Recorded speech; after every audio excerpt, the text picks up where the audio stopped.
అత్తయ్య అనలేవు, నత్తయ్య గిత్తయ్య అనకపోతే? నేను నత్తయ్య అన్నానా? అసలే మరికచ్చుగురు ఉన్నారు. అబద్ధం ఆడకత్తయ్య మైలు పడిపోతారు. అవ్వ, ఇప్పుడేమన్నావు? కత్తయ్య అనలేదటే.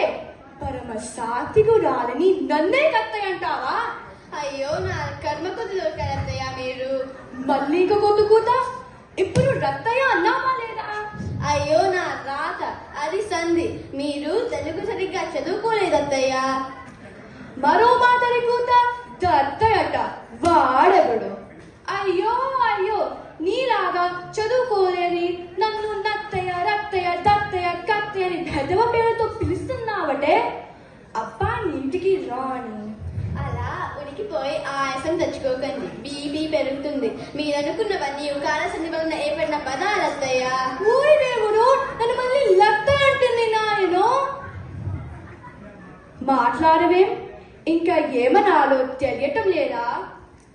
అమ్మాయి ఎందు నిన్నే మాట్లాడవేం? నీలాగా ఇందు బొందోని కాకుండా లక్షణంగా సుబ్బమ్మ అని నా పేరు. అయినా నన్నేదో అనకుండా నువ్వు ఉండలేదెందు? ఏమిటి, నేను బిందువునా? అవునండి, ఎలాగో రోజు వేపుని తింటున్నా కదా అనండి. అయ్యో, ఇప్పుడు నేనేమన్నానే ఖాయత్యం? ఇటు చూడెందు? బిందువునా? సులక్షణమైన అమ్మవారి పేరుని బిందు దిండు అని పిలుస్తారా? కళ్ళు పోతాయి. నా కళ్ళకే పెట్టవసరు.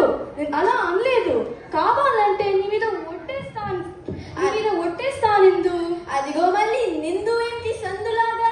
మీళ్ళలాగా మా పుట్టిల్లు సందుల్లో గొంతుల్లో ఉండదు. మధ్యలో పుట్టింది కొనవెందుకే ఇప్పుడు?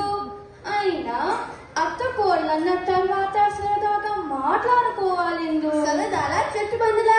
అయినా లిందు ఏమిటి లింగు లిటుకులాగా? ఇంకా నయం బొంగు అనలేదు. అర్థమైంది. నాతో పెట్టుకోవడానికి నీకొక బంకిందు. అదిగో మళ్ళీ కిందు ఏమిటి?